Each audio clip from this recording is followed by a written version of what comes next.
سہیل خان اپنے YouTube channel میں آپ سے مخاطب ہے. ناظرین، سپریم کورٹ آف پاکستان کے لارجر بینچ 5 رکنی لارجر بینچ نے آج 16,000 ملازمین جن کو برطرف کیا گیا تھا سپریم کورٹ کے آرڈر کے تحت، جو ری انسٹیٹمنٹ کا جو ایکٹ تھا 2010 کے تحت، اس کو ڈکلیئر کیا تھا نل اینڈ وائڈ، اس کو کالعدم قرار دیا گیا تھا. اس کے خلاف پھر حکومت بھی نے درخواست نظرثانی کی درخواست دائر کی تھی، اور ان افیکٹڈ ان متاثرہ ملازمین نے بھی درخواستیں دائر کی تھی. آج سپریم کورٹ کے 5 رکنی لارجر بینچ نے اس کی سماعت کی، اور گزشتہ سماعت پر عدالت نے اٹارنی جنرل کو کہا تھا کہ حکومت سے پروپوزل لائیں کہ ان لوگوں کو کس طرح ان کو بینیفٹ دیا جا سکتا ہے، ان کی دادرسی کیسے کی جا سکتی ہے. تو آج اٹارنی جنرل صاحب نے اپنے تجاویز پیش کی حکومت کی طرف سے، اور اس پر ہم بات کریں گے. اس وقت میرے ساتھ سپریم کورٹ کے بڑے سینئر لائر جو کہ ایک امپلائیز کے کچھ وکیل بھی ہیں، شاخاور صاحب، اس سے بات کریں گے. شاخاور صاحب، آج کا یہ جو گورنمنٹ کے جو پروپوزلس تھے، آپ کے خیال میں یہ پروپوزل کیسے ہیں؟ میں نے تو نہیں بتائیں، آپ ذرا ہمارے ناظرین. دیکھیے، میرا تو بڑا اس پہ کلیئر ایک موقف یہ ہے کہ جو سپریم کورٹ آف پاکستان کا 5 رکنی بینچ ہے، یہ جو 17 اگست کی 3 رکنی بینچ کی ججمنٹ کے اوپر جو ہے ایز اے ریویو جو ہے وہ بینچ بیٹھا ہوا ہے انڈر آرٹیکل 188. اور اس کا اسکوپ صرف یہ ہوتا ہے کہ انہوں نے یہ دیکھنا ہوتا ہے کہ یہ جو ججمنٹ جو چیلنج کی گئی ہے اس میں کیا کوئی قانونی سکم موجود ہیں، اور وہ اگر وہ ہیں تو وہ ججمنٹ سیٹسفائیڈ ہوتی ہے. تو آج جو اٹارنی جنرل پاکستان کو بھی جب انہوں نے یہ آلریڈی ڈائریکشن دی ہوئی تھی کہ وہ گورنمنٹ سے کوئی پروپوزل لے کے آئے کہ کوئی درمیانی رستہ نکل آئے کہ ہم اس ججمنٹ کو بھی سیو کر لیں، اس جو ری انسٹیٹمنٹ ایکٹ جو تھا 2010 کا اس کو بھی جو سیٹسفائیڈ کیا ہے اس کو بھی ایسے ہی رہنے دیں، لیکن اور کیا اس پہ وے آؤٹ ہو سکتا ہے. تو اس میں اٹارنی جنرل پاکستان نے پہلے تو اپنے اس موقف کی جو ہے وہ تائید کی کہ ہم تو یہ چاہتے ہیں کہ یہ ججمنٹ انڈر ریویو جو ہے اس کو سیٹسفائیڈ کیا جائے، اور وہ جو ایکٹ ہے اس کو جو ہے جو غیر آئینی قرار دیا گیا ہے اس کو دوبارہ بحال کیا جائے. لیکن اگر عدالت اس کے اوپر جو ہے اگر ہماری بات کو جو ہے وہ ماننے کے لیے جو تیار نہیں ہے، تو اس کے بعد انہوں نے پھر متبادل طور کے اوپر یہ تجاویز دی جو بھی آپ نے بتایا کہ انہوں نے وہ کہا کہ تجاویز یہ ہے کہ 1 سے 7 سے لے کر جو امپلائیز ہیں، مطلب 1 سے لے کر 7 تک گریڈ والے جو ہیں، وہ اپنی ملازمت پر برقرار رہیں گے، جبکہ 8 سے 17 اور ابو وہ جو ہے ان کو پبلک سروس کمیشن کے ذریعے امتحان دینا پڑے گا، ان کو ٹیسٹ انٹرویو دینا پڑے گا، اور جب وہ پاس کر لیں گے تو ان کو as a ad hoc employees appoint کیا جائے گا، ان کو تعینات کیا جائے گا. اور ان کو ابھی ایڈ ہاک کنسیڈر کیا جائے گا،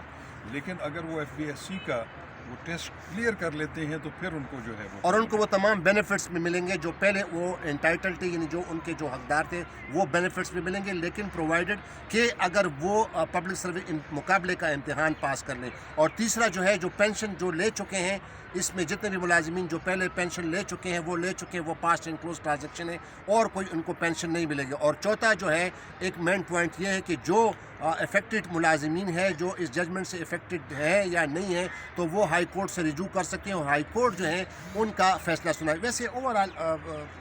شاخاور صاحب، آپ کے جو امپلائیز تھے اور وہ آپ کو کوئی بینیفٹ ملا ہے کہ نہیں اس پروپوزل کے تحت؟ اس پروپوزل کے تحت وہ تھوڑے سے میں سمجھتا ہوں کہ ان کی پریشانی ختم نہیں ہوئی، کیونکہ جہاں تک 1 سے 7 تک ملازمین ہیں وہ تو ظاہر ہے کہ وہ تو اس سے مطمئن ہے، لیکن جو 8 سے 17 اور اس سے اوپر کے جو ملازمین ہیں وہ ابھی یہ سوچ رہے ہیں کہ ہم نے اتنی عرصہ جو نوکریاں کی ہیں تو اگر ہم اہل تھے تو ہم نوکریاں کر رہے تھے اور اپنی جابس کو جو ہے وہ جاری رکھے ہوئے تھے. تو اب اگر اس سٹیج کے اوپر جن کی عمریں بھی 55 سال یا اس سے اوپر ہو گئی ہیں، تو اب وہ دوبارہ اگر پبلک سروس کمیشن کے جو ٹیسٹ اور انٹرویو کیسے وہ کریں گے، اور وہ تو ایلیجیبل ہے بھی نہیں.